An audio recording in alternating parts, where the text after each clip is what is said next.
Una furiosa tormenta empapaba un paisaje surrealista, mientras relámpagos como dedos desgarraban los cielos negros. Eran las 3 de la madrugada de una fría y húmeda mañana a finales de noviembre de 1967. Las casas repartidas a lo largo de un camino de tierra que serpenteaba por las colinas de Virginia Occidental no mostraban luz alguna. Algunas hasta parecían deshabitadas y camino del derrumbe. Otras estaban abandonadas, sin pintar, desamparadas. El conjunto parecía una escena de una película de terror de serie B de los años 30. Desde el camino apareció un forastero en una tierra donde los forasteros son raros y siempre sospechosos. Subió hasta el porche de una avejentada casa y golpeó la puerta con vigor. Tras unos momentos, una luz se encendió en algún lugar de la casa y una mujer apareció, cubierta con una bata que parecía comprada por catálogo. Abrió una rendija de la puerta y su cara henchida por el sueño escudriñó con miedo a la aparición plantada en la puerta de su casa. Medía más de 1,90 m y vestía completamente de negro. Llevaba un traje negro, una corbata negra, un sombrero negro y un abrigo negro, así como unos nada apropiados zapatos negros cubiertos de barro. Su cara, apenas visible en la oscuridad, mostraba un bigote cuidadosamente recortado y una perilla. Los estallidos de los relámpagos a su espalda le conferían un aspecto inquietante. ¿Podría usar su teléfono?, preguntó con una voz profunda de barítono, sin hacer gala del familiar acento de Virginia Occidental. La chica tomó aliento y se echó atrás. «Mi marido», murmuró. «Hable con mi marido». Cerró la puerta con rapidez y desapareció en la oscuridad de aquel hogar. Pasaron algunos minutos. Ella reapareció acompañada de un hombre fornido que se abrochaba los pantalones. Él también palideció ante la presencia del forastero. «Aquí no tenemos teléfono», exclamó a través de la rendija de la puerta justo antes de cerrarla de un portazo. La pareja se retiró mascullando en el interior de la casa y aquel forastero de alta estatura regresó a la oscuridad.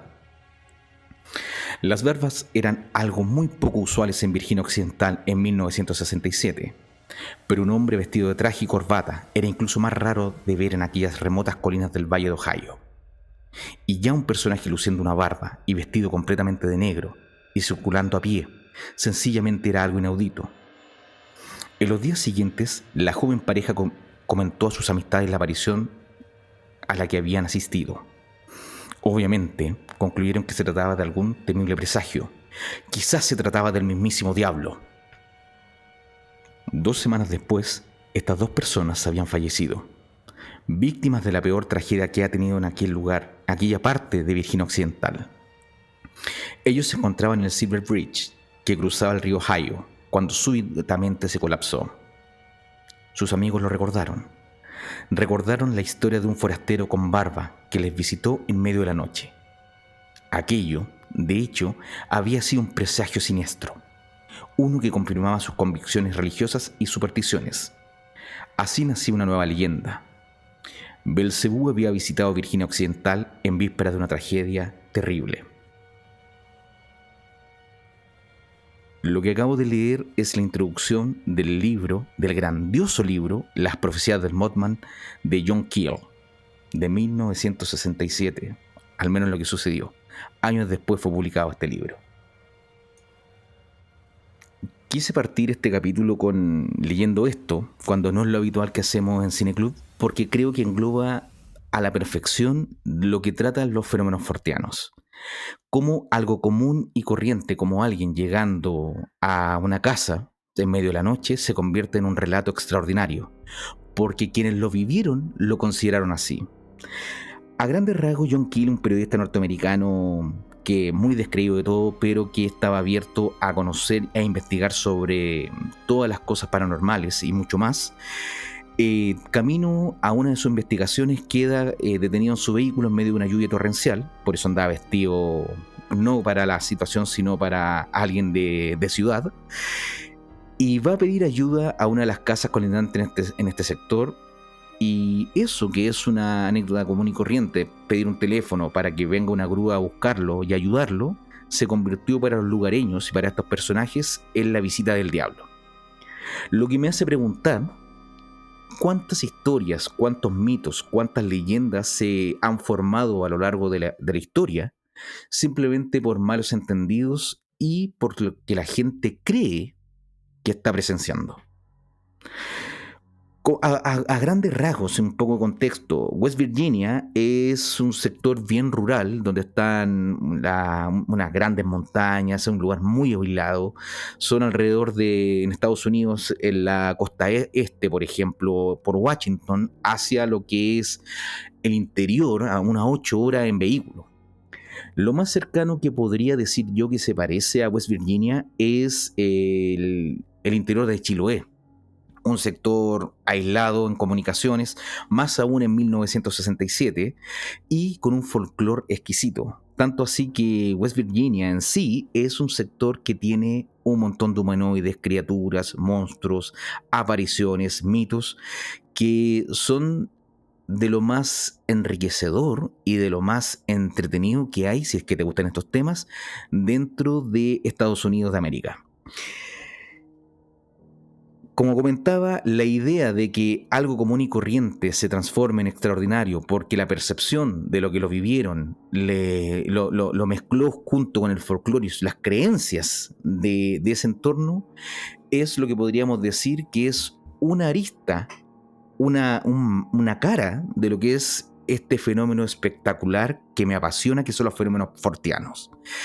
A lo largo de varios capítulos, sobre todo en las películas de terror y de cosas paranormales, he mencionado y he hecho mención a grosso modo qué son los fenómenos forteanos.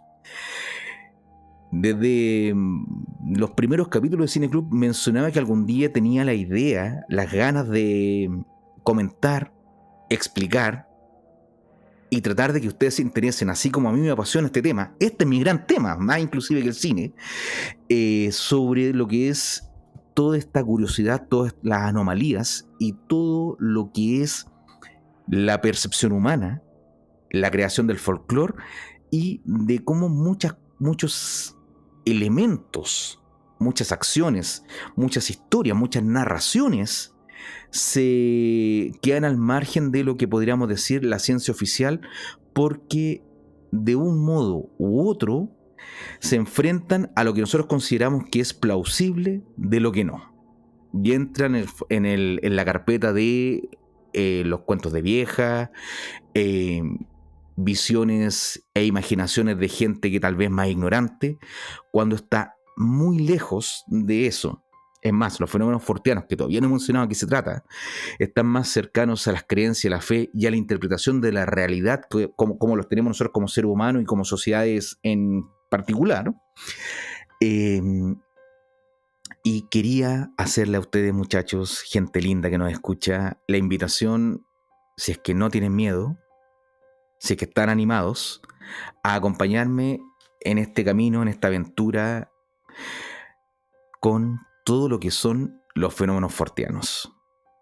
Hoy día estoy solo, en la casa, en el set de grabación, porque aprovechando que soy un gran cobarde, qué mejor que adentrarme en los misterios del mundo, de la realidad y de la creación.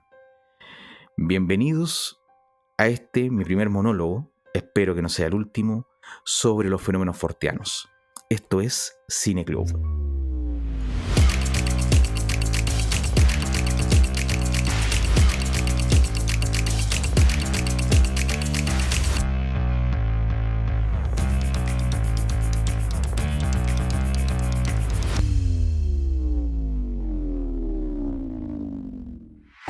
Cine Club es un podcast patrocinado por... ¡Nadie! ¡Si nadie paga! ¡Pero somos independientes! Cierto, pero tú, que nos escuchas, nos puedes apoyar dejándonos comentarios, compartiendo nuestro material y también siguiéndonos en Spotify e Instagram.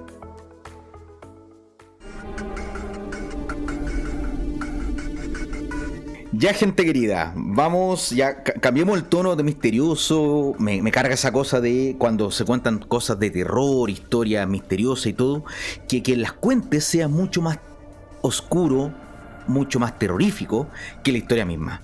Los fenómenos forteanos son una cosa muy entretenida que nos ha acompañado a lo largo de la humanidad y, como decía el grandísimo William Shakespeare en la quinta escena, el primer acto de la obra Hamlet, grandísima obra por lo demás, que hay más cosas en el cielo y en la tierra, Horacio, de los que han sido soñadas en tu filosofía.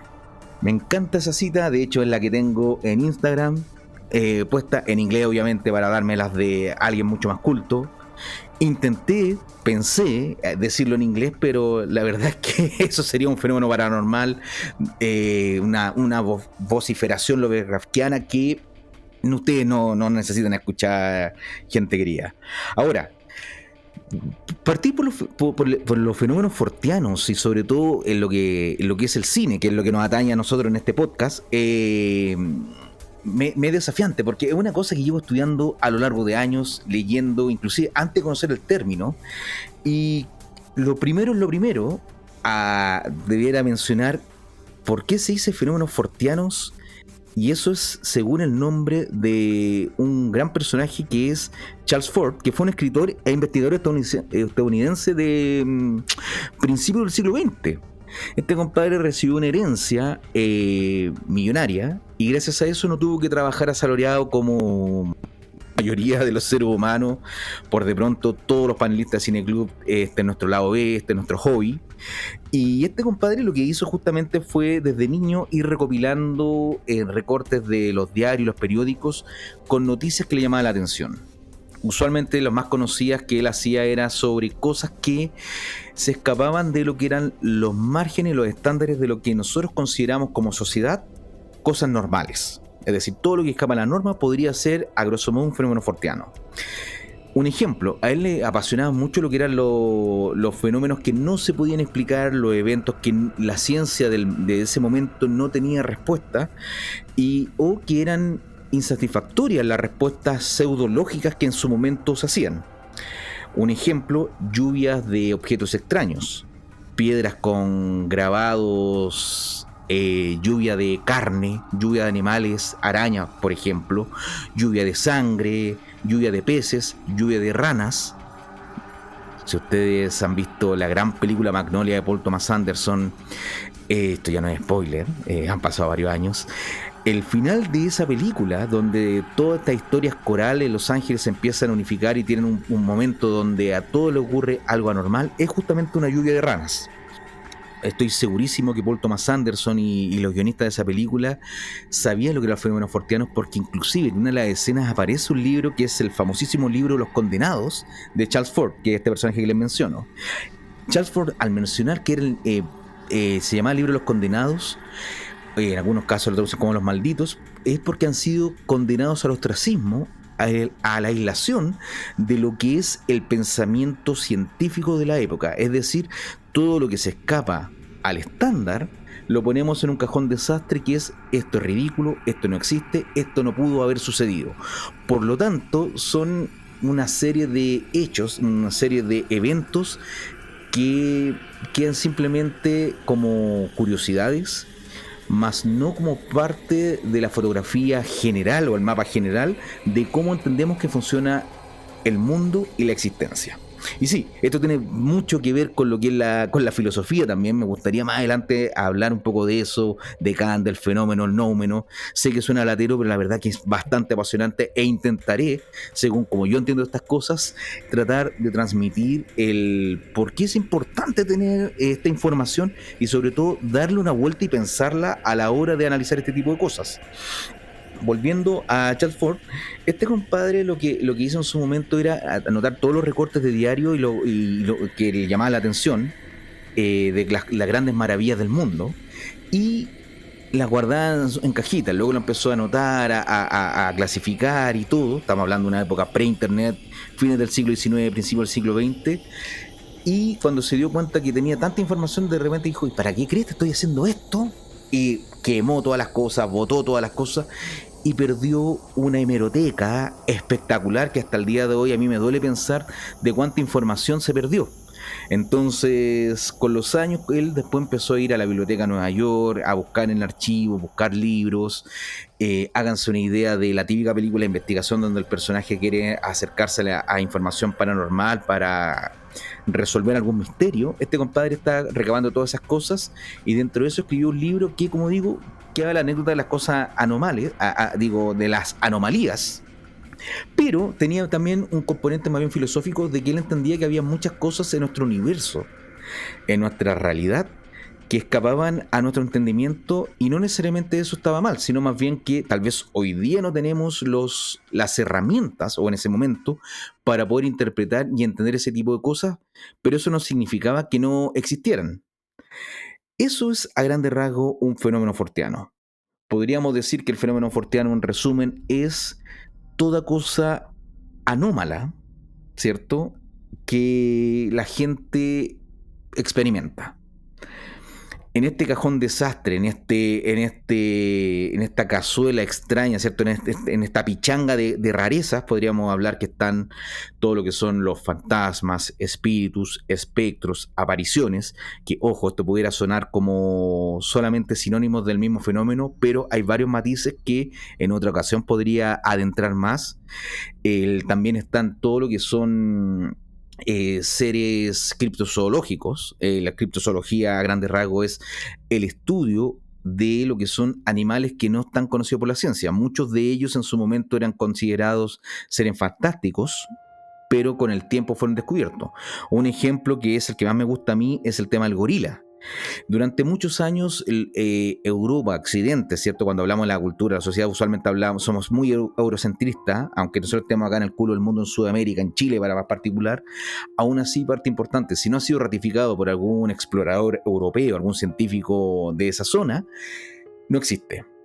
Y hablaban en África, en la selva y todo, de que había un ser bípedo muy similar al ser humano, con mayor musculatura y más agresivo, pero nunca habían encontrado un cadáver ni una especie en vivo, hasta que justamente existió.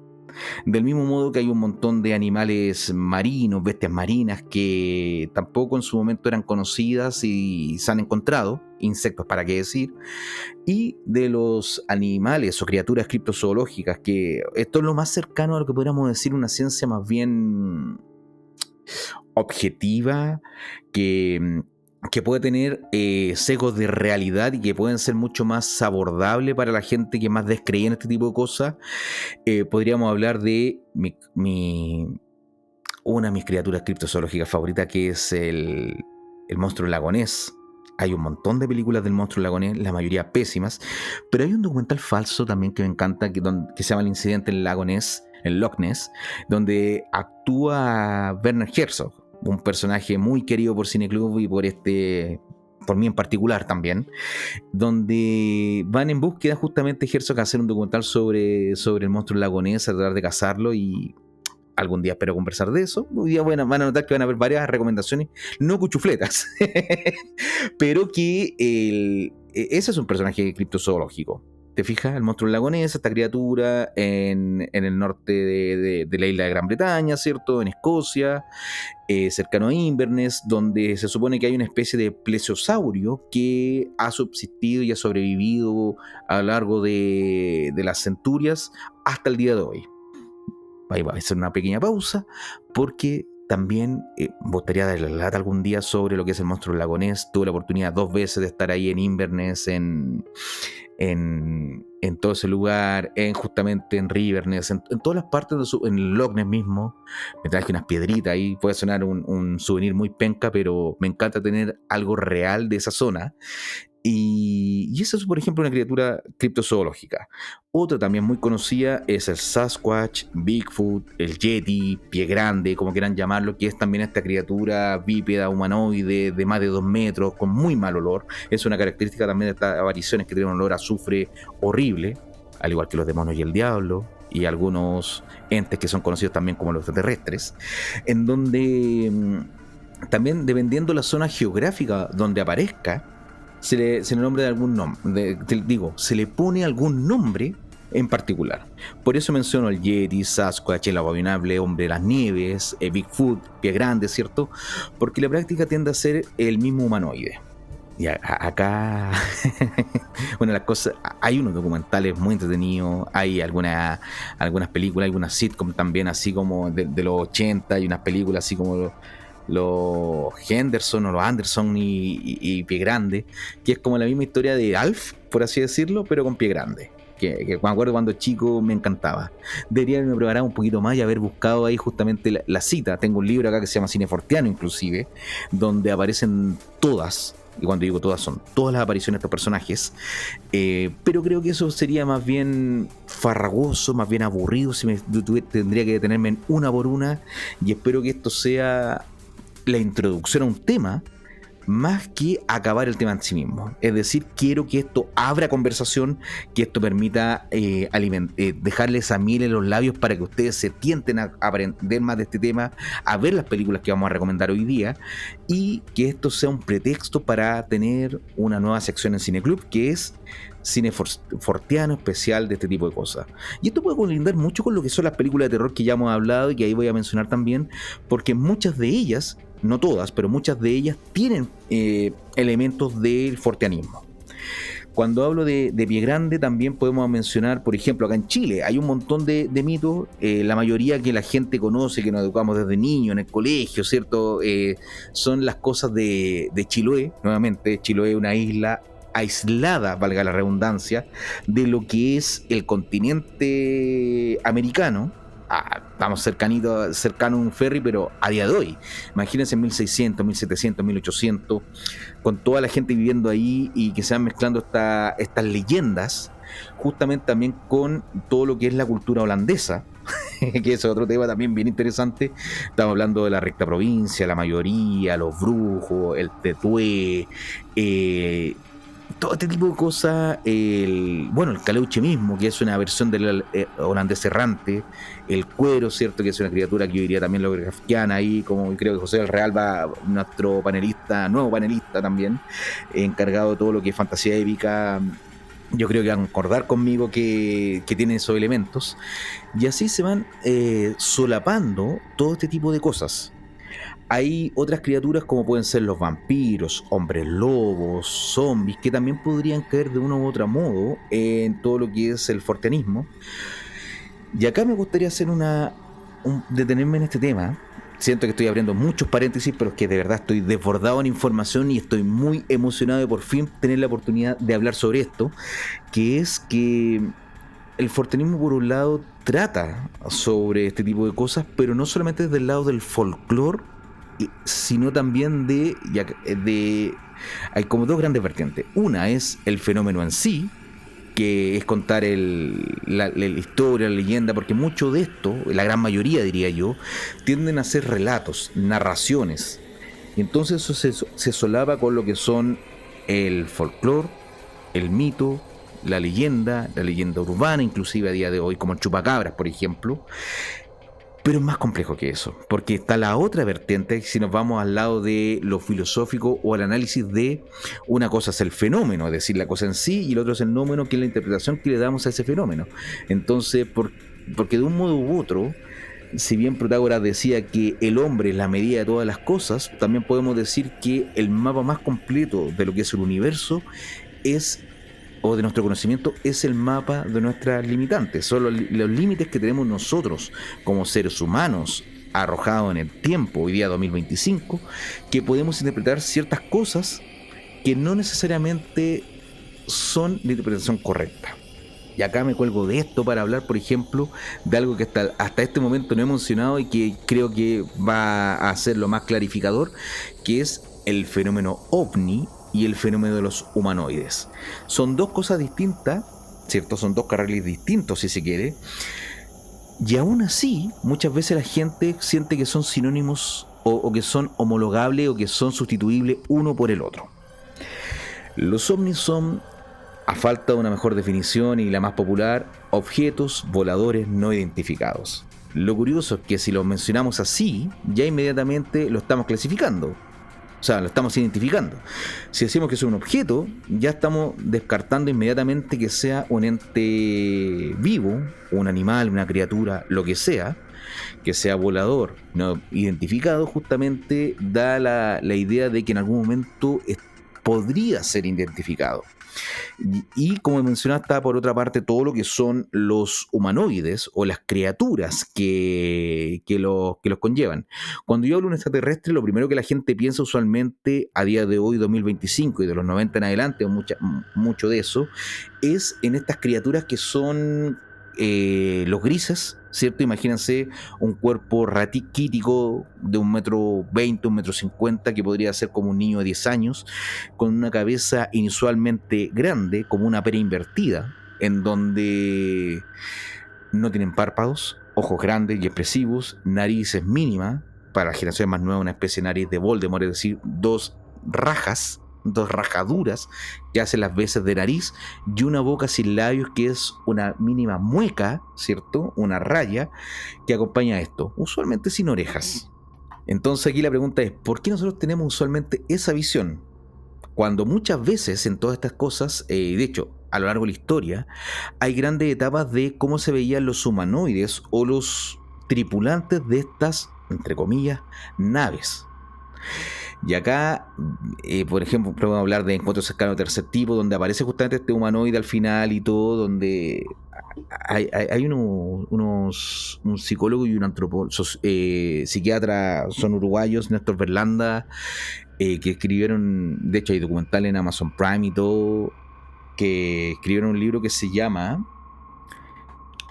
Detrás de la niebla, que trata la historia de un indígena del norte de Argentina que tiene justamente ciertos elementos chamánicos, tiene un encuentro con unas entidades que con nuestra cultura popular podríamos decir que son extraterrestres, una nave voladora, sube ahí, tiene como todo lo que nosotros asociamos al fenómeno de la abducción en la cultura popular. Creo que es muy evidente de cuáles son los elementos de esto, esta luz, este rayo, ¿cierto? Que te sube, que te abduce, que te pueden hacer experimentos y cosas así, pero que curiosamente son los mismos elementos que tenían las iniciaciones chamánicas de distintos pueblos originarios a lo largo del planeta.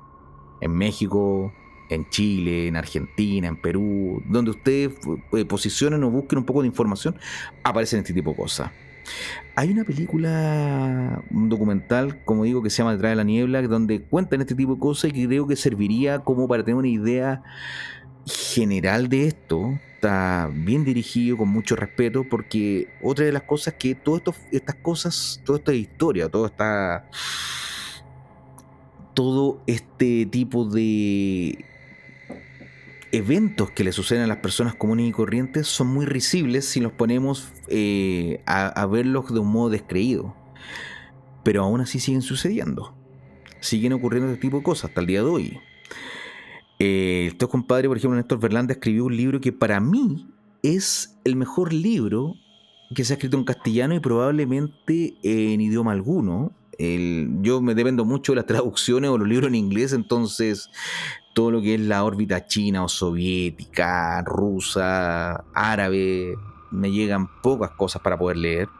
Una revista, entre paréntesis, muy buena británica, se llama Fortean Times, que hasta el día de hoy se sigue publicando y es muy buena, y con un poco de esfuerzo, si uno se inscribe, te llega a Chile con un poco de desfase, pero es una buena revista para hacer ese tipo de cosas. Ahora, cuando menciono a este autor, por ejemplo, Néstor Berlanda, todo, ellos hablan de una de las hipótesis que es la teoría Calfett, para hablar sobre estos entes, ¿cierto? Estas criaturas probablemente orgánicas, que es la teoría Calfett, porque habla de calavera y feto. Si ustedes imaginan al extraterrestre clásico que uno puede imaginar, así como en el caso de Roswell, por ejemplo, es como decía, este niño, este cuerpo de 1,20 m, 1,50 m, ultra raquítico, como debilucho, pero con esta cabeza desproporcionada, muy grande, y que tiene la forma de una pera invertida, y podría ser la forma también de una calavera y un feto. Y esto es una de las cosas que a mí me vuelve la cabeza en la interpretación que hacen ellos desde lo simbólico, desde la semiótica, que por eso le llaman Calfett, porque es calavera, feto, Calfett, porque la calavera, por un lado, es lo que no está vivo, lo muerto, lo que ya salió de lo que son los parámetros de la vida, y como la entendemos nosotros, de la realidad cartesiana, positivista, cuadrada, ¿cierto?, que nosotros estamos acostumbrados y es la que vivimos al día de hoy. Al día a día me refiero. Pero por otra parte está este otro elemento que es una oposición, un opuesto complementario, que es el feto. El feto, por su parte, pasa a ser la potencialidad de lo que puede ser el acto en potencia, si se quiere, pero que todavía no es desarrollado. Es decir, el feto es lo que es la pulsión de vida, es lo que está por nacer, todo el potencial del llegar a ser, el llegar a existir, el llegar a vivir, por un lado, pero por el otro está la calavera. Entonces el feto es lo que no ha nacido, pero se supone que va a nacer, y la calavera es lo que ya ha vivido, porque por redundante que sea, las calaveras son siempre calavera de seres biológicos que han vivido, en este caso de humanos que han vivido. Entonces estos muchachos hacen este análisis espectacular y esta interpretación simbólica desde el lado de unir estos dos opuestos que probablemente en primera instancia podrían ser irreconciliables, lo que es lo que está por nacer y lo que dejó de vivir en un solo ente. Si nosotros vemos el final de Encuentro Cercano del tercer tipo de Steven Spielberg, justamente los niños tienen esa figura de calavera feto. El final de 2001 es un feto gigante, pero también podríamos decir que está en esta línea. Entonces los extraterrestres grises, que por lo demás se pusieron muy de moda en los años 80 y sobre todo mucho más fuerte con la aparición de esta serie que es completamente fortiana, eso ténganlo por seguro, que es los Archivos Secretos X, como los conocí yo. Me cuesta decir los títulos en inglés cuando de niño y adolescente los conocí en castellano. Así, por ejemplo, cuando digo Matrix, cuando hablo de Matrix, me siento que soy un ciútico de mierda porque toda mi vida fue Matrix. Así como Regreso al Futuro, Volver al Futuro, no fue Back to the Future o los X-Files, para mí siempre fueron los Archivos Secretos X. Me pasa ese tipo de cosas. Una tonterita, pero quería aprovechar de comentarla. Entonces, retomando el tema de los seres extraterrestres, acá tenemos varios saltos lógicos, inclusive que son bien interesantes, que es, de partida decimos que son seres extraterrestres cuando no tenemos ninguna evidencia, más allá del folclore, más allá de la creencia popular, es decir, de la gramática cultural del momento imperante en donde sucedieron estos fenómenos, que nos vaya a decir que estos son seres extraterrestres. De partida, no sabemos si existe vida más allá de este planeta. Como me gusta parafrasear, no recuerdo quién lo dijo, pero sería un gran desperdicio de espacio si es que solamente los humanos fuésemos los únicos habitantes de la existencia. Entonces, cuando hay gente que dice, mira, la verdad es que existen decenas o cientos de especies y criaturas de distintos planetas y esta confederación intergaláctica y todo, que si ustedes se crecieron en los años 90 al igual que yo, o en los años 2000, que según las métricas de Spotify son nuestro público objetivo, ¿cierto? La mayoría que nos escuchan se habrán criado al igual que yo con el programa OVNI, con el grandioso, y acá mi aplauso a don señor Patricio Bañados, con esa voz FM que él tenía él ahí, que modulaba y te daba toda la sensación de que lo que él dijera era lo exacto. Pésima mi imitación, pero vaya mi homenaje a un hombre que fue consecuente con sus cosas y que al momento de tener que decir no voy a leer esto porque es mentira, fue capaz de plantarse con todos sus principios a un régimen que muchos principios no tenía a mi criterio. Bueno, lo que estaba hablando. En los años 90 había un montón de series o programas de televisión que hablaban del fenómeno OVNI, y yo me crié desde niño escuchando esto como si fuese una realidad. Del mismo modo que mi abuela me contaba sobre el Tetué, la Llorona, los brujos, de que ella una vez invitó por error hueveando al Tetué y este llegó a tomar once a la casa y pedirle azúcar y todo este tipo de cosas. Entonces, en mi mente de niño, todo este tipo de cosas eran reales. Y eso es muy apasionante porque lo que yo viví de niño con esta especie de realismo mágico en donde podía existir los extraterrestres porque la televisión lo decía, y para mí lo que aparecía en la televisión en ese entonces era muy real, era cierto, era la verdad. Pero por otro lado tenía en mi casa a mi abuela que me contaba todos estos cuentos de populares, insisto, estos mitos, la Llorona, este tipo de cosas, donde yo no ponía en duda por qué un adulto me iba a decir que si existía el Tetué o el Tuetué, dependiendo cómo le digan, ¿por qué iba yo a cuestionarlo?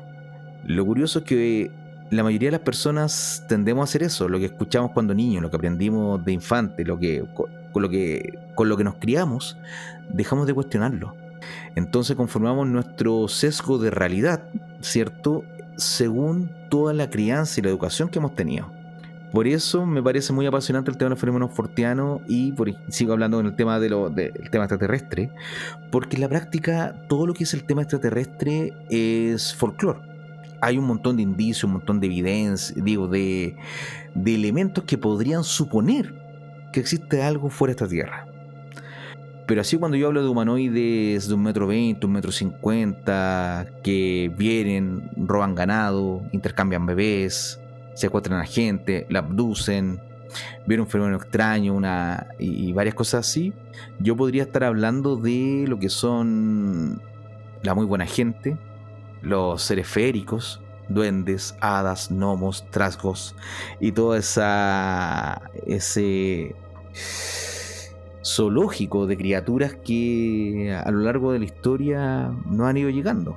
Es más, hay un investigador francés, un científico francés que se llama Jacques Vallée, que escribió un libro espectacular que es seminal para todo este tipo de cosas, que se llama Pasaporte a Magonia. Magonia era la tierra donde en la Edad Media decían venir unos seres que venían en barcos voladores. Imagínense unos barcos como la Esmeralda, si se quiere, como las carabelas de Colón, ese tipo de barcos, ese tipo de naves marítimas, ¿cierto? Que llegaban a ciertas ciudades, bajaba gente del cielo y decían que venían de Magonia. Entonces le toma ese nombre, Pasaporte a Magonia. Él se da cuenta que mucho de lo que es los fenómenos de extraterrestres, ¿cierto? De elementos extraterrestres y todo, tenía mucha concordancia con lo que eran las historias irlandesas, escocesas, británicas y toda esa zona de lo que son la buena gente, el viejo pueblo, que son las hadas, que cambiaban bebés, que abducían gente, que secuestraban, todo ese tipo de cosas. Entonces, una de las cosas muy lindas de esto es que cuando uno mientras más va estudiando, si tú ves una película de duendes o lees un libro, un cuento y todo, y le cambias el duende por un extraterrestre, es lo mismo. Y aquí quiero tomar un libro que me encanta, que es de Patrick Harpur, que se llama Realidad Daimónica, para leer una de las cosas que a mí me voló la cabeza la primera vez que la leí, y cada vez que la leo sigue sorprendiéndome y sigue apasionando, porque creo que finalmente da muy buena cuenta de cuál podría ser el origen, o si no podemos saber cuál es el origen, al menos cuál es la intención de estas entidades. Hace más de 1000 años los monjes irlandeses afirmaban que las creencias de las hadas estaban declinando. Los campesinos del oeste de Irlanda decían lo mismo hace 150 años. 2 generaciones después, Evans Bells y Lady Gregory descubrieron que aún formaban parte de la vida cotidiana, aunque sus informantes, desde luego, aseguraban que las hadas se había desaparecido. Y hoy en día aún sigue vigente, a pesar de las torpes sentencias que defienden lo contrario. En otras palabras, la edad dorada de los seres feéricos, por llamarlo así, siempre se ha atribuido, como la de todos los dioses, a épocas anteriores. Las hadas siempre se están yendo, pero nunca se van. El reverso del mito de la Arcadia pretérita es la utopía futura. La humanidad ya no sueña con retornar al Edén, sino con un progreso hacia el nuevo Jerusalén, ya que hacen mención justamente a los seres extraterrestres y ese tipo de cosas. A diferencia de los seres féricos, que son del pasado y aparecen en el presente solo fugazmente, los ovnis y sus ocupantes aparecen en el presente y son del futuro. No es que siempre estén yendo y nunca se vayan, como ocurre con las hadas, sino que siempre están viniendo, pero nunca llegan. Dejo el libro de lado, pero a mí esa cuestión me vuelve loco, porque finalmente cuando uno empieza a estudiar, y hasta muchas de las películas, sobre todo en los años 70 con el tema ovni, era que venían estos seres extraterrestres que nosotros asumimos más evolucionados porque tienen una tecnología para poder viajar por el espacio, y te dicen: viene el catastrofismo, vienen los desastres, viene el fin del mundo, hay que detenerlo, como en el día que la Tierra se detuvo. Gran película también ahí. No me hablo del remake con Keanu Reeves, sino la original de los años 50, que es una maravilla. Véanla, por favor, es una cosa que les va a encantar, y que parte de eso también la toma, y siempre que tengo el pretexto de poder hablar de Alan Moore lo voy a hacer, Alan Moore para el final de Watchmen.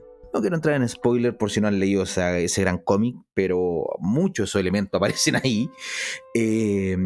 Es esa idea del futuro esplendoroso, que ya no son los ángeles del cristianismo los que vienen a entregar la buena nueva, sino que son seres tecnológicos. Y esto pasa mucho, y acá hay varios filósofos que hablan de eso, varios sociólogos que hacen mención de, en el siglo XVIII y sobre todo en el siglo XIX, con el tema de la revolución industrial, la segunda revolución industrial, el iluminismo en la Atenas del Norte, en Escocia, por ejemplo, ya se da a entender que Dios no existe, que son cuentos de vieja, y ahora lo que predomina es el plano cartesiano y el positivismo, la lógica de todo lo que es falsable y todo lo que es demostrable, en donde solamente existe lo que puede ser razonable y puede ser empíricamente demostrable, que es una de las grandes ventajas del método científico, que es el poder repetir bajo las mismas condiciones un experimento para ver cómo se desarrollan los fenómenos, cómo una acción obtiene una reacción. El tema es que los fenómenos forteanos, lo paranormal, fantasmas, duendes, apariciones, monstruos y cosas así, caen en el tema del folclore y de las creencias, porque no son replicables muchos de estos fenómenos en laboratorios. En la Universidad de Edimburgo, en Escocia, se han intentado hacer muchas de esas cosas, se han logrado cierto elemento. La CIA también intentó hacer en su momento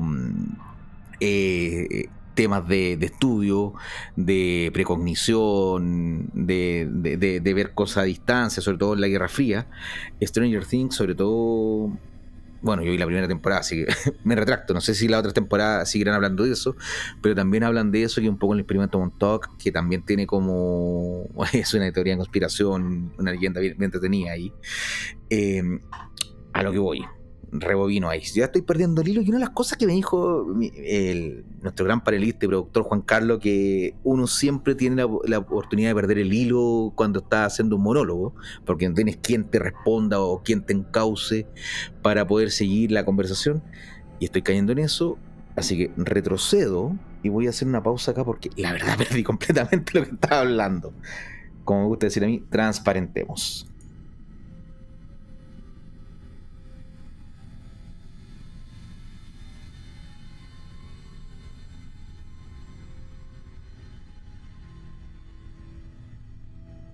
La semana pasada mi amigo recibió una llamada telefónica extraña de un ente, un espíritu, lo que fuera. Parecía saberlo todo. ¿Como Dios? Y hacía predicciones. Sí. Que se han confirmado. Sí, le llamó un tal Indrid Gould. Es percepción, John. A cada cual se le aparecen de forma diferente. Una voz, una luz, un hombre, un monstruo. Si tu amigo piensa que está hablando con Dios, está totalmente equivocado. ¿Y cómo se explica que lo sepa todo? Mira allí arriba. Si hubiera un accidente de tráfico a unas manzanas de aquí, es muy probable que lo viera el que limpia los cristales. Pero no significa que sea Dios. Ni siquiera que sea más listo que nosotros. Lo que pasa es que desde donde está, puede ver un poco más lejos que nosotros. Creo que es evidente que esas entidades están más adelantadas que nosotros. ¿Por qué no se presentan y nos dicen lo que piensan? Tú estás más adelantado que una cucaracha. ¿Has intentado alguna vez explicárselo a alguna de ellas? ¡Wow! Por fin. Pasó más tiempo de que lo hubiese deseado para volver a grabar este segundo bloque, que espero que quede mucho más breve que la primera parte. Perdí completamente el hilo de la conversación por lo apasionado y la hora en que estaba grabando. Lo bueno es que, como ya escuché de qué estaba hablando, puedo seguir retomando la conversación. Pero antes de eso, como no he abierto tantos paréntesis, vuelvo a hacer uno. ¿Qué me gusta el tráiler?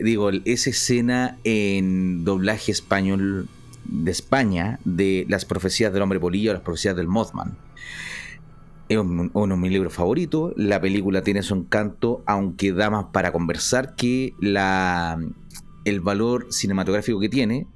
Aún así, espero prontamente hablar de ella, porque ahí también voy a estar desatado.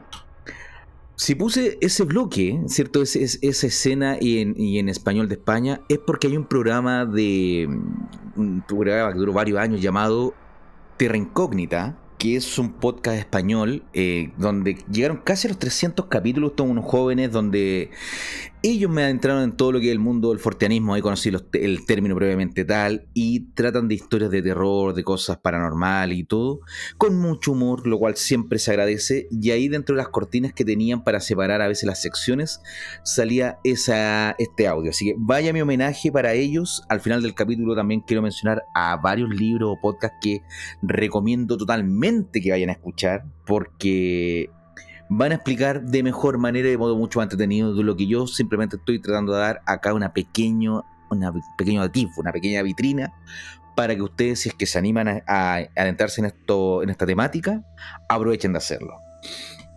Me había quedado con el tema de esto, el plano cartesiano, de esta realidad cuadrada, donde en su momento, en la época de la Ilustración, la gente, sobre todo los grandes pensadores, los grandes filósofos, todos dejaron de creer en todo lo que era metafísico, si se quiere.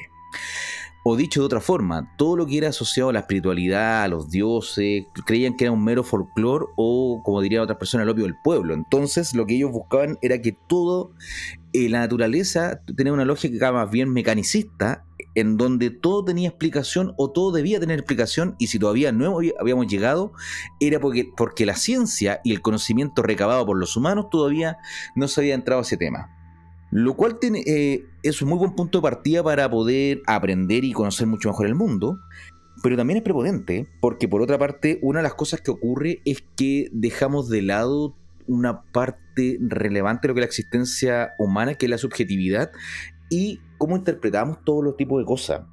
Entonces, ¿qué es lo que pasaba? Cuando viene todo este racionalismo, donde vienen todas estas grandes corrientes filosóficas de pensamiento positivista, donde todo tenía que tener una razón de hacer, toda causa un efecto, toda una reacción, siguió ocurriendo algo curioso, es que la gente, y no solamente el bajo pueblo, sino también intelectuales, gente culta y todo, seguía teniendo la añoranza de conectar con algo más bien espiritual, con algo más bien metafísico, y aún así seguían apareciéndose criaturas, entidades, seres, apariciones, cosas en el cielo, los cuales no tenían explicación.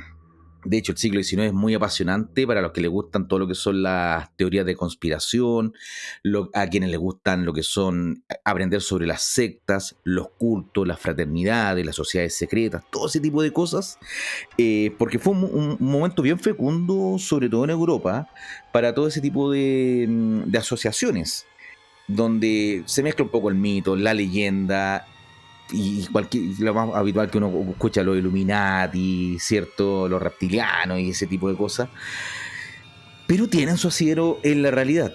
Y a mi criterio, la realidad es tan apasionante que uno no necesita revestir de misterio o de folclore o de cuentos falsos como para que esto sea interesante. Por lo mismo, recomiendo a la gente que le guste esos temas que no se quede simplemente con el YouTube de 3 minutos donde te explican que el Papa es un reptiliano y que nos gobierna poniéndole un chip en la vacuna y cosas así. Tierra Incógnita, como recomendaba ese podcast, van a aprender un montón. Está el Sótano Sellado también, que tienen capítulos de hasta 40 horas, son una verdadera locura. Como me gusta decirle a mí, son verdaderas enciclopedias sonoras, donde abarcan todos los espectros de un tema para poder presentar y llegar a algunas conclusiones, y si no se llega a alguna conclusión, que uno como auditor pueda tratar de atisbarse algo, y si no llega a alguna respuesta, a lo menos se va a llegar a una bibliografía espectacular para poder abrir sus propias investigaciones. Retomando el punto anterior, les decía que una vez que está todo este mundo racionalista, donde negaba todo lo que era lo imaginario, no quiero hablar de palabra fantasía porque también son conceptos que se pueden confundir, o todo lo que era el área espiritual o paranormal, si se quiere, y era negado por la ciencia, pero por algún lado tenía que encauzarse esa información. Y aquí es donde las mentes cerradas de la ciencia, muchas veces, no de la ciencia, las personas, mejor dicho, y convierten al método científico y a la lógica como una nueva religión, en donde dejan de ver los puntos ciegos que esta misma tiene, porque seamos claros en algo, lo único que podemos tener por certero de la ciencia, y que a mi criterio es su maravilla y su mayor ventaja, es que usualmente ha estado equivocada. Lo bueno es que la ciencia cada vez que está equivocada, todas las creencias del siglo XVII, XVIII, XIX, XX, inclusive en el año 2000 se creía ciertas cosas que hoy día se han corroborado como completa contraria a lo que se suponía, porque se ha presentado nueva evidencia científica, ha habido más estudios para poder llegar. Entonces la ciencia lo único que hace es habitualmente estar equivocada hasta que se actualiza la información. Entonces la ciencia es un método, pero no es un dogma, o no debiera ser un dogma religioso de una fe ciega en donde no te puedes cuestionar las cosas. De hecho, es completamente lo contrario. Y entonces, las grandes mentes de la humanidad, los grandes filósofos, los grandes pensadores, las mentes preclaras, no le hacen el quite a estos temas. Aunque muchas veces eso se llevan al ostracismo o son ridiculizados por la gente o la comunidad imperante en su momento. Un ejemplo de esto es el último libro que escribió Carl Jung, ¿cierto? El psicoanalista suizo, que se llama Sobre las cosas que se ven en el cielo. No pienso decirlo en alemán porque mi alemán es peor que mi inglés, así que no voy a caer en esa vergüenza. Este libro, publicado mejor dicho, en 1958, hace mención sobre todo lo que eran los fenómenos recientes del mundo y los cultos platillistas, o mejor dicho, de todas las apariciones extraterrestres que estaban surcando los cielos de distintos países del planeta. Carl Jung lo tomó desde el lado psicoanalista porque que era su expertise, y así como él nos presentó la idea del arquetipo, ¿cierto? Y que estuvo con distintas culturas y se dio cuenta que habían ciertos elementos que tenían cierta equivalencia en diversas sociedades, también se dio cuenta que había gente que hablaba que veía luces y aparatos en los cielos. Él los asociaba a los mandalas, que hoy día son conocidos como los mandalas, en netamente tema de pronunciación, y ojo, los mandalas no son, es solamente esta idea de este librito donde tú vas pintando patrones simétricos con los colores para poder relajarte. Es mucho más profundo que eso. Y él lo que decía es que las primeras apariciones de objetos asociados a los ovnis tenían forma lenticular, como una lenteja, o como si se quieren, como un plato sobre otro plato, ¿cierto? Como un ovoide. Pero también habían figuras que tenían una forma bien alargada, como si fuese un puro. Para Carl Jung, y esto estoy reduciéndolo, me van a disculpar acá a los que no les gustan los chistes del pico, pero si el psicoanalista lo dice, ¿quién soy yo acá humildemente para negarlo? Que lo que la gente terminaba viendo en el cielo, entre otras cosas, eran vaginas y penes. Entonces él decía que dado que los dioses o la espiritualidad o las creencias en seres superiores ya habían desaparecido de nuestro mundo material, de nuestro mundo, dado que ahora todo era lógico y cientificista, por algún lado tenía que sublimarse esa idea y esa aspiración, esa necesidad espiritual, y se hacía a través de estos elementos que se proyectaban, donde si no, que en el elemento que siempre asociamos a lo divino, que es el cielo. Hay una editorial que yo creo que no es primera vez que la recomiendo, pero no voy a cansar de hacerlo, que se llama Reediciones Anómalas. Una editorial liderada por don Pablo Vergel, un sociólogo español que le interesan mucho estos temas. No cae en la vergüenza ni en el descrédito de estos, sino más bien se dedica, entre otras personas, a ayudar a reeditar libros que la gran mayoría no estaban en castellano, dedicados a estos temas. Hay unos ensayos sociológicos, antropológicos, sobre criaturas, apariciones, donde yo les leo el título de estos libros y ya de por sí les va a presentar las ganas de poder leerlo. De los cuales también se han hecho películas. El hombre polilla, el Mothman, por ejemplo, es uno. La historia de Communion también, que creo que está en Prime, esa siempre está en Prime, esa película, que también me encantaría poder hablar con ella. Hemos tenido alguna tentativa con Juan Carlos de poder hacerlo, porque si bien la película no es una gran película, da mucha conversa y se escapa a los parámetros de lo que estamos acostumbrados a ver. Así que si a ustedes les interesa que grabemos sobre eso, conversemos sobre eso, hagan desde ya la tarea y vean la película.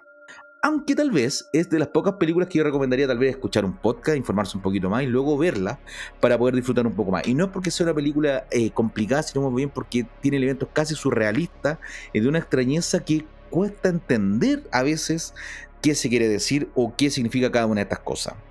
En cuanto a la editorial y a estos libros, ellos también, por ejemplo, en Reedición Anómalas, hicieron una muy buena edición de este libro de Carl Jung, con una buena traducción. Tienen un mimo también por el tipo de papel que usan. El ilustrador Óscar Vometón, que es un gran artista español, también hace las portadas. Entonces, como libro objeto, como colección, también te sirven. Y lo bueno es que te mandan a Chile. Y creo que sobre 4 o 5 libros el despacho es gratis. Y lo que antes se demoraba meses en llegar, hoy día en general en un par de semanas me están llegando a la puerta de mi hogar. Así que les recomiendo completamente también eso si es que quieren adentrarse en estos temas. Pero nosotros estamos hablando de películas. Este es un podcast de películas y he notado que si bien he mencionado algunas, no me he ido de cabeza a recomendar algo en particular. Así que, dado que hoy día no van a haber cuchufletas, aunque ahora que lo pienso, creo que los libros, los podcasts, las cosas que estoy mencionando son la cuchufleta de este capítulo, dado que esto es un monólogo, un especial y nadie me puede censurar. A menos que el editor de este capítulo quiera recortar alguna de estas cosas. Si tuviera que pensar, y me llama mucho la atención que no haya sido el primer ejemplo que haya puesto para que todo el mundo entendiera de qué era forteanismo y que el cine forteano no necesariamente tiene que ser sobre una película de terror, es el afamado y querido, y muy hermoso por lo demás, Dr. Henry Jones, Indiana Jones.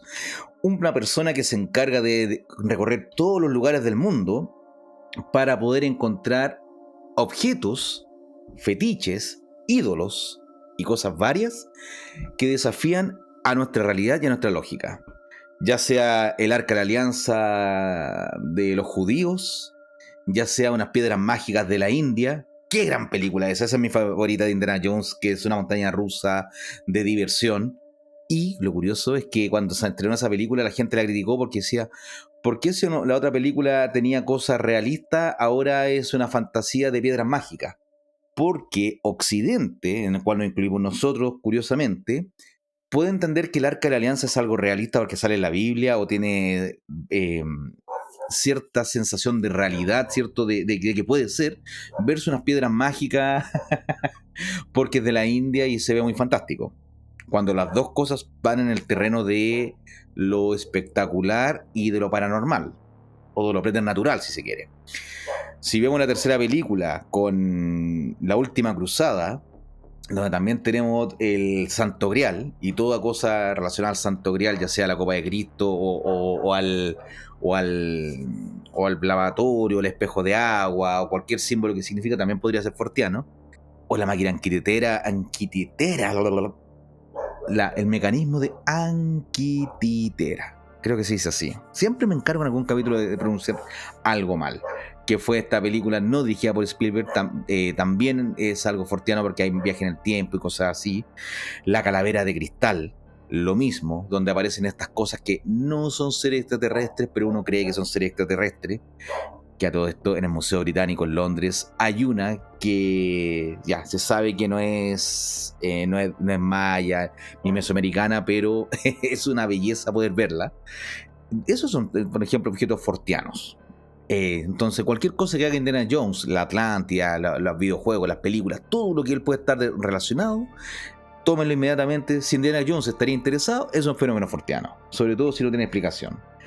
Hablé de la película Las Profecías del Mothman también, que el Mothman o el hombre polilla no se parece a ni un hombre ni una polilla, fue un nombre que en tono de jocoso le puso un periodista, pero es mi libro favorito sobre el tema, que fue con lo que partí en este capítulo. Entonces hay un PDF dando vueltas, si es que no tienen plata o no, o quieren saber si les gusta o no, lean el primer capítulo y ahí van a saber inmediatamente si les agrada o no este tema.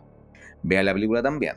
Mencionaba la película también El Incidente del Loch Ness, que es un documental falso donde trabaja también mi adorado Werner Herzog.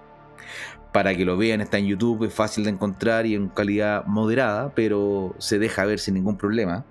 Y ustedes, guatones, treintón y cuarentón, igual que yo, están acostumbrados a ver los VCD, a ver películas que estaban en 480p, entonces ver una película a 720 no nos vamos a arrugar la nariz ahora que estamos acostumbrados al 4K, pues, muchachos.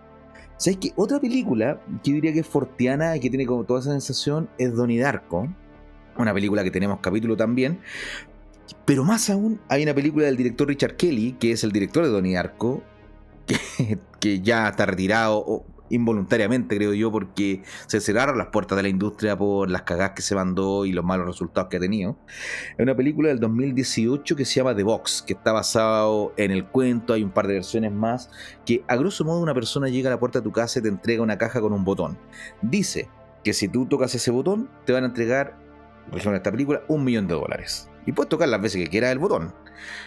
El contra es que va a morir alguien. Ahora, si se quiere, lo bueno es que es un desconocido. Entonces ahí viene el dilema moral. ¿Aprieto el botón? ¿Funcionará? ¿No funcionará? ¿Quién es este tipo? ¿Qué es este botón? ¿Cómo funciona esto? ¿Por qué muere alguien? ¿Puedo vivir mi vida para recibir $1.000.000 sabiendo que debido a ello murió una persona? Y ahí está todo este fenómeno rarísimo. Y este personaje, que es una especie de hombre de negro, y también, si hablamos de fenómenos forteanos, los hombres de negro son... La película es más pop, basada en el cómic y todo, pero muy entretenido también. Pero si ustedes tienen la oportunidad de leer casos reales de Gray Barker o cosas más periodísticas, Gray Barker era igual un periodista que escribió mucho sobre los hombres de negro y gracias a él también se familiarizaron, lo mismo que con John Keel. Pero compadre, era menos chanta. Ahora, que la verdad nos da arruina una buena historia. Los hombres de negro, estos personajes que visten como los años 50, de trajes de punta en blanco, mejor dicho, de punta en negro, perfectos, bien planchados, bien vestidos, una corbata negra perfecta, una camisa blanca perfecta, llegaban a visitar a distintas personas que habían tenido algún fenómeno paranormal y les decían: usted no va a hablar con nadie sobre esto, por su bien. Y los compadres andaban, no sé, con zapatos que parecían que las zonas estaban limpias, como si se lo habían puesto recién. Llegaban en Cadillacs antiguos, en los vehículos me refiero, como si hubiesen salido recién de fábrica. Y parecían ser como si un humanoide, intentara imitar un ser humano sin entender las condiciones y los modales y las costumbres de lo que es un ser humano. Es decir, si tú lo veías rápido, parecía un ser humano bien vestido y todo, pero mientras más lo ibais viendo, no sé, por ejemplo, que parecían tener botones, costuras, hilos, un color rarísimo de piel, se movían de cierta manera, si les pasaba un vaso con agua no sabían qué hacer con él, si le ofrecía una jalea no sabían cómo poner una cuchara, así ese tipo de cosas. Que de eso, si bien en las 4 películas de los hombres de negro no aparece, sino que son más una policía migratoria interplanetaria, son muy entretenidas. A mí la tercera lo he mencionado varias veces, me gusta mucho. Y también tiene unos conceptos que cuando yo de niño, mejor dicho, sufrí un tremendo impacto cuando hablaban del cinturón de Orión, porque no podía entender, no procesar en mi cabeza que una galaxia, algo inconmensurable, algo gigante, iba a estar en una bolita en la correa, ¿cierto? En la cadena de un gato. Ese tipo de cosas no podía entenderlo y cuando luego alejan la cámara al terminar la película y van saliendo de la ciudad, del planeta Tierra, de la galaxia, del universo, y vemos que hay unos seres humanoides como unos pulpoides, ¿cierto?, jugando a las bolitas, y que significaba que todo nuestro universo, nuestro planeta y nuestra vida diaria estaba metido ahí, fue una cosa que me un bolón de cabeza. Entonces eso me interesa mucho, la cultura pop, donde muchas veces tenemos la posibilidad de acercarnos a temas o a ideas que tal vez de otra manera no hubiésemos podido atisbar, y nos va picando el bichito de informarnos más. Entonces, The Box, que decía el 2018, también recomendable. Magnolia, de Paul Thomas Anderson, del 1999, uno de los mejores años para el cine y para los cinéfilos, mejor dicho. Y eso no es una película de terror, aunque hay cosas que son verdaderamente terroríficas de lo que pasa en esa película, pero se enlaza más por el tema de las coincidencias, de la lluvia de rana y ese tipo de cosas, de cómo se van interconectando la historia. Entonces esa película también es completamente recomendada como material básico para el tema forteano. Hay otra película que no es muy buena, de hecho diría que es mala, pero me gusta cómo trata, que es con Mila Jovovich, que es un falso documental llamado como La Cuarta Fase, el Cuarto Tipo, The Fourth Kind, haciendo como este paralelo con Encuentro Cercano al Tercer Tipo, de Spielberg. También película que recomiendo para aprender estos temas, que hacen un juego bien interesante entre lo que es imágenes de archivo que se supone que son reales versus la recreación por las actrices mucho más guapas, actores mucho más guapos y reconocidos de Hollywood, donde en el norte de Estados Unidos, en Alaska parece que era, en un pueblo perdido ahí, alguien ve lechuzas y cuando hacen o desaparece gente, y cuando hacen como esta hipnosis se dan cuenta que la lechuza realmente no es una lechuza, pero esos ojos gigantes que recordaban a otros seres que mencionaba previamente podrían ser algo más que seres. Esa película también recomendaría como para ir abriendo este tipo de temas. Ahora, para no hacer eterno este capítulo, yo les recomendaría, sí o sí, dije, la leyenda, las profecías del Mothman, ¿cierto? Recomendaría también el libro Operación Caballo de Troya, ambos de John Keel, Pasaporte a Magona de Jacques Vallée, y un libro que encuentro que debiera ser de lectura obligatoria para todo el mundo, que se llama Realidad Daimónica de Patrick Harpur. Es un libro que puede condensar todo este tipo de cosas y sobre todo la idea de cómo podemos pensar, entender el mundo y de cuántas anomalías y rarezas siguen sucediendo día a día a pesar de que podamos negarlas. Hay un PDF, si usted va a buscar en Google Realidad Daimónica Patrick Harpur PDF, les va a aparecer el libro sin ningún problema. Yo recomendaría, si tienen las lucas para poder comprarlo, háganlo, porque es un libro que uno puede leer y releer, anotar, escribir, tomar apuntes, ponerle sticker ahí para poder recordar si hay alguna cita. Es una maravilla de libro. Por último, un libro que también puede ser un poco más difícil de conseguir, pero también está escrito por Pablo Orgel, este sociólogo español que les mencionaba de la editorial Reediciones Anómalas, que se llama Atenea frente a Isis. Un libro pequeñito, editado por editorial Guante Blanco. También llega acá, se lo pueden comprar por Amazon o directamente en la página de ellos y llega rápido. Es un libro cortito de 90 páginas, donde hace justamente esta idea, hablando de Atenea, que es la lógica, e Isis, que es el misterio, de cuáles son los límites o cómo son complementarios la idea de lo metafísico con lo lógico racional. Y de que no son antagonistas como muchas veces se nos hace querer creer, sino más bien que son temas complementarios, son dos mecanismos, ¿cierto? Dos maneras de acercarse a la verdad. Entonces, si uno tiene la posibilidad de comprarlo y leerlo, a hacerlo. Mencioné en el primer bloque Los extraños de Juan Acevedo y Norberto Berlanda, que para mí es el mejor libro escrito sobre humanoides, apariciones de visitantes de dormitorio, apariciones de paranormal y cosas así, que creo que es completamente necesario leerlo, y más encima en castellano, escrito por un par de argentinos, mejor que mejor. El otro libro, que es el que habla de la película, Communion, de Whitley Strieber, mucho mejor, 1000 veces mejor que la película. Y la gracia de Whitley Strieber, que es como un buen escritor, es como si Stephen King se contara que sufrió una abducción extraterrestre o paranormal. El tipo tiene muy buena pluma para escribir. Entonces, como novela, tú creas o no creas este tipo de cosas, ya tiene valor por sí mismo. Eso sería como en cuanto a los libros. En los podcasts, reiterando, recomiendo el Terra Incógnita de los muchachos. Está en iVoox, en Spotify. El Sótano Sellado, que también está en YouTube, lo pueden encontrar. Capítulos larguísimos. Si a ustedes les gustan los podcasts largos, es una muy buena opción.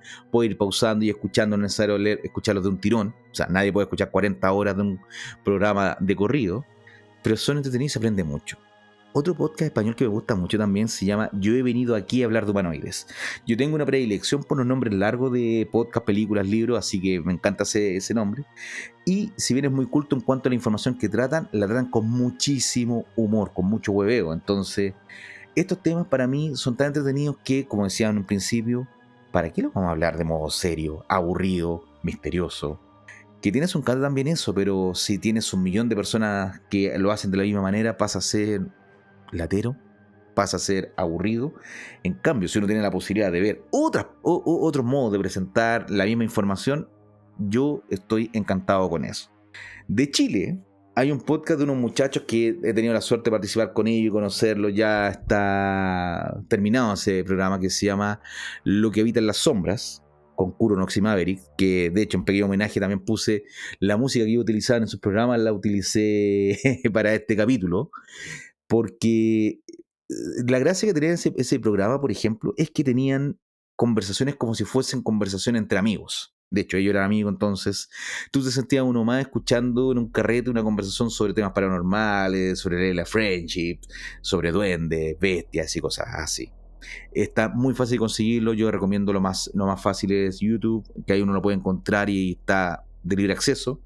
Tuve la oportunidad de grabar algunos capítulos, me invitaron a grabar, fue la primera vez que participé en algo similar a un podcast, entonces ahí ya me picó el bichito de este tema, así que un agradecido a los muchachos de Conce, larga vida al búnker y a ese programa. Y lo que me toca ahora, porque podría estar toda la tarde o todo el día aquí comentando podcast o libros relacionados al tema o películas, es que esto sea recíproco. Que no sea un simple monólogo como lo ha sido hasta ahora, sino que empiece la magia y que lo que fue una idea, una intuición, una tincada de mi parte para poder hablar algo que me apasionaba, no fuese la simple desvarío de un loco, sino que fuese una conversación. Que comience el diálogo. ¿Cómo puede empezar el diálogo? Es a través de los comentarios. A través de sus comentarios. Si nos escriben en Spotify, en Instagram, en YouTube, donde sea, nosotros los leemos y les vamos a responder. Entonces, si tienen preguntas al respecto, háganlas. Si tienen comentarios al respecto, díganos. Si quieren recomendar alguna película, libro o cualquier cosa, ese es el mecanismo. Y para terminar y no hacer más largo esto, me gustaría irme con dos conceptos. El primero es que la gran mayoría de la gente que yo conozco no cree en estas cosas. Entonces, lo primero cuando yo hablo de este tipo de cosas, o sea, la conversación, lo primero dicen, no, esos son huevadas, no, esos son gente de cosas ignorantes, de gente bruta, yo nunca he visto nada, nunca me ha pasado nada, no, esa cuestión es estúpida. Y cuando pasa el rato, o a la tercera o cuarta piscola, ya te empiezan a decir ahí en el carrete, ¿sabéis qué? A mí nunca me ha pasado nada, pero una vez soñé con mi abuelo que me venía a saludar, y a los minutos me despierto para contar que había muerto. O gente que te dice, ¿sabes qué? A mí nunca me ha pasado nada, pero he visto fantasmas, duendes, a mi madre o a alguna persona cercana le ha ocurrido. Entonces, lo que yo he sacado por conclusión es que si bien muchas veces negamos estos temas, estos aún así ocurren, aún así suceden.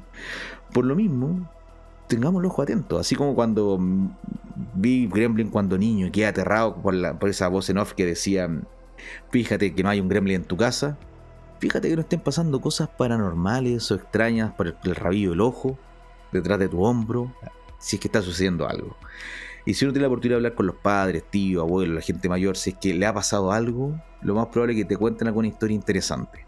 Entonces, por último, como factor narrativo, como cuentacuentos, ya eso tiene un valor por sí mismo. Sin adentrarnos en qué produce el fenómeno ni qué significa ese fenómeno, ya es algo interesante. De hecho, los grandes directores de cine muchas veces meten cosas extrañas que le han ocurrido y que le dan un valor agregado a sus películas. Pienso en Fellini, mismo Paul Thomas Anderson que mencionaba, David Lynch, qué decir, en donde hay lugares donde la lógica, ¿cierto?, no es la que domina.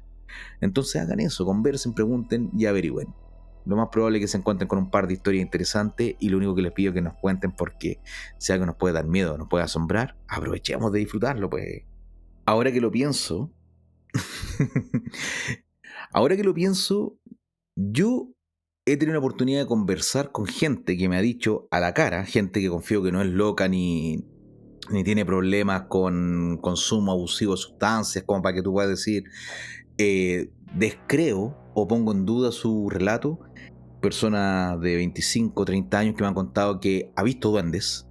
Una persona de 45 años, una mujer que me ha contado que vio en un mall, en un centro comercial, caminando un tipo que parpadeó como reptiliano y que tenía como los gestos reptilianos todo, pero era un ser humano, y que le afriqueó tanto cuando pasó eso que no supo cómo reaccionar y tuvo que arrancarse, le dio un ataque de pánico. Una tía que decía que veía duendes. Ella trabajaba de costurera hasta alta hora de la noche en Peñaflor, en su casa, y todos le decían, pero ¿cómo habláis de que veis duendes y todo eso? Es una locura. Hasta que su hija, mi prima, llegando una noche tarde desde la universidad, entró y notó justamente cómo pasaban los duendes detrás de su madre mientras ella está trabajando en su máquina de tejer, de surcir. Ahí me pilló la máquina de costurera que ustedes han visto, esa que uno le mueve la patita y todo, ese tipo de cosas. Y esto estoy hablando de una historia del año 98, 99. Los otros comentarios de personas son cosas más contemporáneas. Entonces, que alguien me comente eso de primera fuente, a lo menos me hace pensar que quizás existe algo, que lo produce y para qué se escapa mi conocimiento. Pero mientras tanto sigamos estudiando, sigamos aprendiendo, y lo que nos une a nosotros, que es el amor al cine, disfrutemos de los artistas y las obras que nos presentan este tipo de fenómenos para nuestro deleite. Así que hasta aquí termina mi alocución. Espero que lo hayan disfrutado. Prometo desde ya hacer capítulos más cortitos y más específicos respecto a estos temas para poder abarcar mayor información. Lo que quería hoy día era un pincelazo general, y sea como sea su opinión respecto a este capítulo, tengan por seguro que este es el peor monólogo que les voy a presentar, porque pretendo seguir desarrollando el músculo en pos de una mejor conversación, siendo más conciso y no tan redundante como sé que he caído. Así que gracias por su paciencia. Miren los cielos, miren debajo de su cama, miren detrás de su hombro, pero sobre todo, gente linda, gente querida de Cineclub, miren dentro de ustedes mismos. Allí van a encontrar las cosas más maravillosas, las cosas más terribles y... ¡Ay, me salió muy buena tu podía, sí! ¡Buena! No quiero terminar con eso. Se va a dejar igual, pero nada, disfruten, vean películas, pásenlo bien. Y el mundo es un lugar demasiado maravilloso, demasiado extraño para negarnos a ver la maravilla que es estar vivo. Así que dejémonos sorprender y maravillar con todas las cosas que nos tiene para presentar. Muy buenos días, muy buenas tardes, muy buenas noches. Vayan en paz, descansen. Esta misa ha terminado. Y eso, lean a Dr. Mortis, escuchen los radioteatros de Dr. Mortis y lean la obra de Miguel Ferrá, que se encargó de Dr. Mortis. Así que eso. Chao, chao. Besitos.